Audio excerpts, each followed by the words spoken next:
Rīga, es domāju, piekritīsiet, ir objektīvi skaista pilsēta. Un tīpaši, ja paskatās ar tādām mīlošām acīm, tad mēs redzam visu, kas mums ir.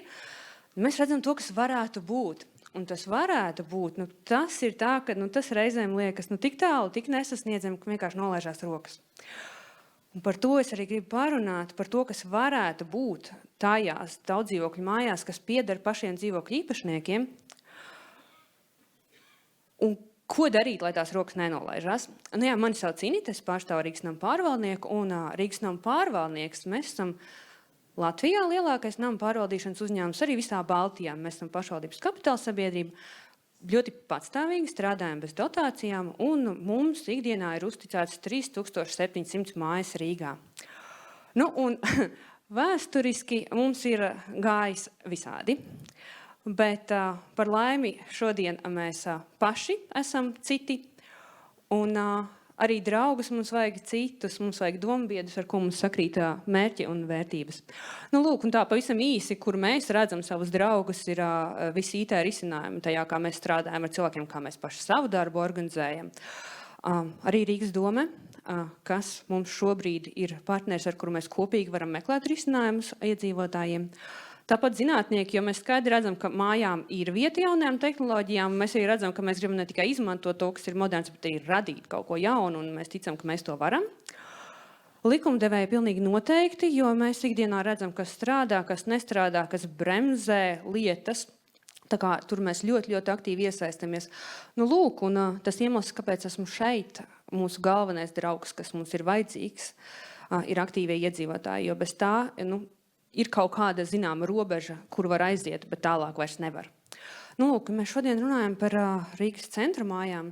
Kā Rīgas centrs izskatās no pārvaldnieka perspektīvas? Skaists, unikāls, un tāpēc ļoti sarežģīts.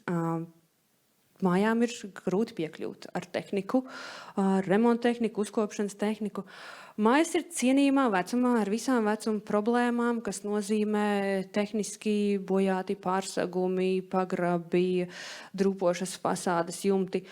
Rīgas centram arī ir ļoti trāpījuši 90. gadi, ir ļoti daudz nelegālās pārbūves, nopirktas lietas, bēniņi bez piekļuvēm.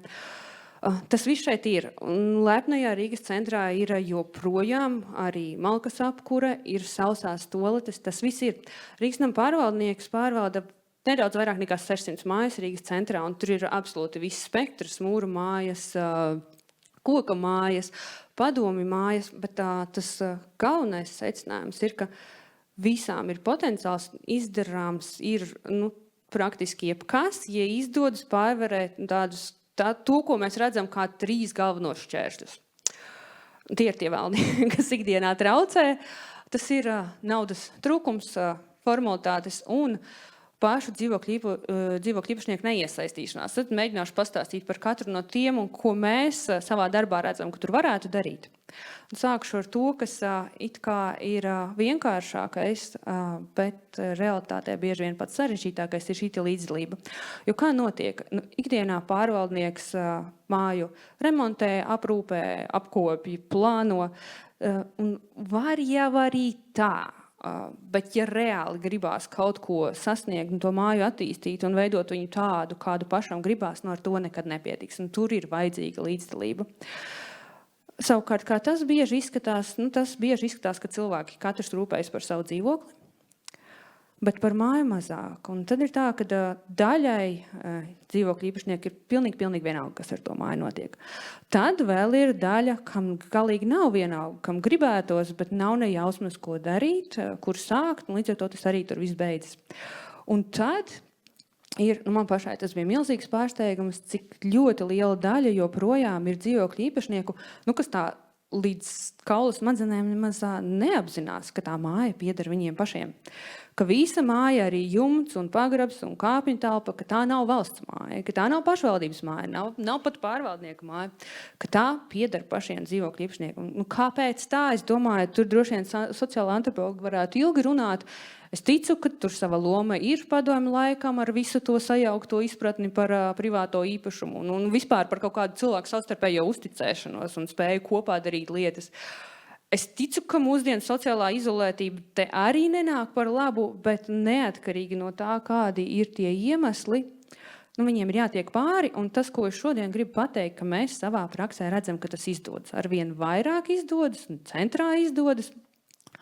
Un tāpēc, ja jūs esat tādā mājā, kurā ir tā sajūta, ka te jau nekas nemainīsies, tad es gribu apliecināt, ka mainīsies, ka tas ir izdarāms. No kā sākt pa mazumiņam. Vienkārši meklējot, vienalga kaimiņu, kuram ir atvērtāks skatiens, kaimiņu, kurš sasveicinās, ar kuru var pārmīt kādu vārdu un parunāt, ko tad tajā mājā gribētos izdarīt. Varianti, jebkas, mums ir veca fasāde, gribam viņu atjaunot, ir vēsturiskās durvis, gribam izglābt. Gribam ielikt viedos ūdens skaitītājus, lai katru mēnesi nav jānodod skaitītāju rādītāju. Vai vienkārši kaut kāds sīkums, gribam velo novietni. Un tālāk, ja ir skaidrs, kā to darīt uz priekšu, ja nav, tas ir zvans e-pasts nama pārvaldniekam tālāk, ja mēs palīdzēsim, jo galvenais ir tā ideja, un pēc tam mēs palīdzēsim visiem balsojumiem, formalitātēm, biedrībām, ja tā ir vajadzīga. Lūk, un nevajag baidīties, ka tie aktīvie nav daudz, nekad nebūs tā, ka visi 100% dzīvokļi iesaistīsies. Tas vienkārši nav iespējams, bet pietiek ar mazu bariņu reizēm, varbūt 2, lai jau tālāk pavilkt. Galvenais, lai ir šis aktīvais kodols. Lūk. Tā kā, teiksim, ka mēs esam tikuši līdz idejai un aktīvistiem, tas reizēm apstājas pie birokrātijas. Un te savukārt ir tā, ka tad es sākšu tādu nenormālu labu ziņu tiem, kas vēl nav pamanījuši. No novembra būs iespēja, būs spēkā likuma grozījumi un būs iespējams mazākuma balsojums. Tad līdz šim, lai kaut kādu nopietnu lēmumu pieņemtu, bija vajadzīgs 50% plus 1 dzīvokļu īpašnieka balsojums par. Un kā jums šķiet, cik bieži tas izdevās? Rēti, vai ne? Es ticu, ka neviens neiedomājas, cik rēti. Tie bija apmēram 3% balsojumi, kas noslēdzās ar rezultātu. Tā kā, tas ir dramatiski, un tur nomira ļoti daudz idejas.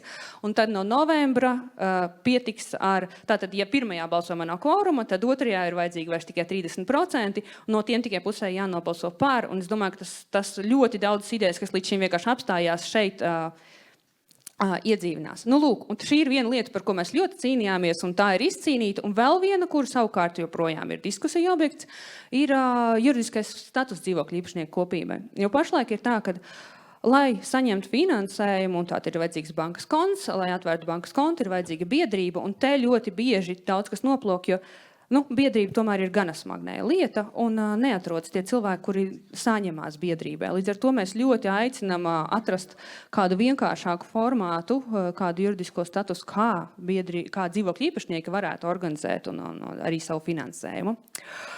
Un, ja mēs runājam par finansējumu, un tas bieži vien ir tāds kritiskais, ka gribam mēs visu, bet naudas, ja nav. Tad pa punktiem. Kā vispār veidojas māju naudu? Tas ir tas maksājums, ko mēs katru mēnesim rēķinājam, tā elīte, uzkrājums. Un viņš krājās, un tad par to kaut ko beidzot var izdarīt. Un šeit ir tā, ka tāda absolūti vienkāršākā lieta ir mājai vienoties, ka krāsim vairāk. Es nesaku, ka tas ir vienkārši vienoties maksāt vairāk, nav vienkārši, bet ir izdarāms un arvien vairāk māju tiešām parunāt savstarpējiem vienojas nobalso un maksā vairāk, un tad jau var izdarīt vairāk. Numur 2. Pašvaldības atbalsts.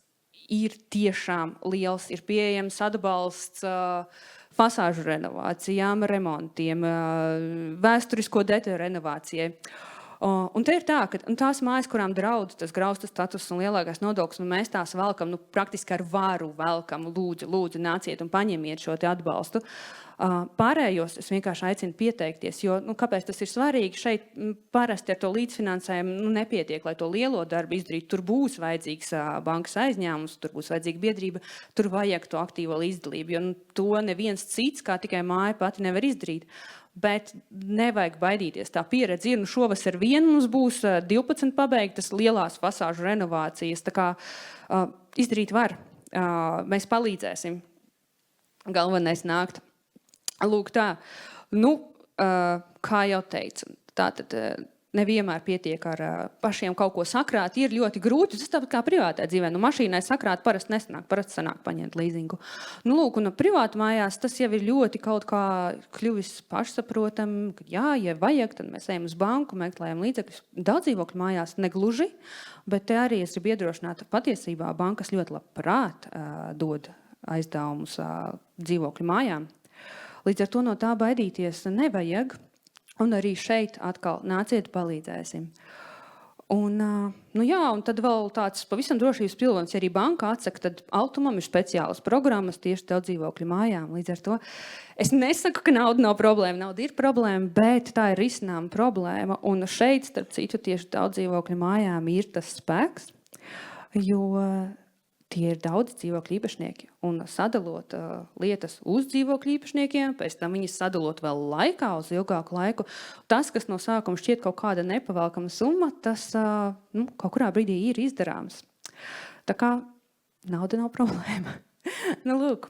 Un, es domāju, mēs skaidrs, ka katrs nevaram izmainīt visu pilsētu, bet savu māju varam. Un es ļoti, ļoti ceru pēc tā, ko es šodien pastāstīju, ka tuvāko mēnesi Rīgas pagalmos un kāpju telpās būs sarunas, kur kaimiņi viens otram teiks, bet mēs varētu, mēs reāli varētu. Un tad pēc tam jau savukārt maniem kolēģiem būs zvani un ēpasti, sveiki, mēs te tā parunājām, mēs tā kā gribētu, vai jūs varat mums palīdzēt. Tā mums izdosies. Jā, paldies.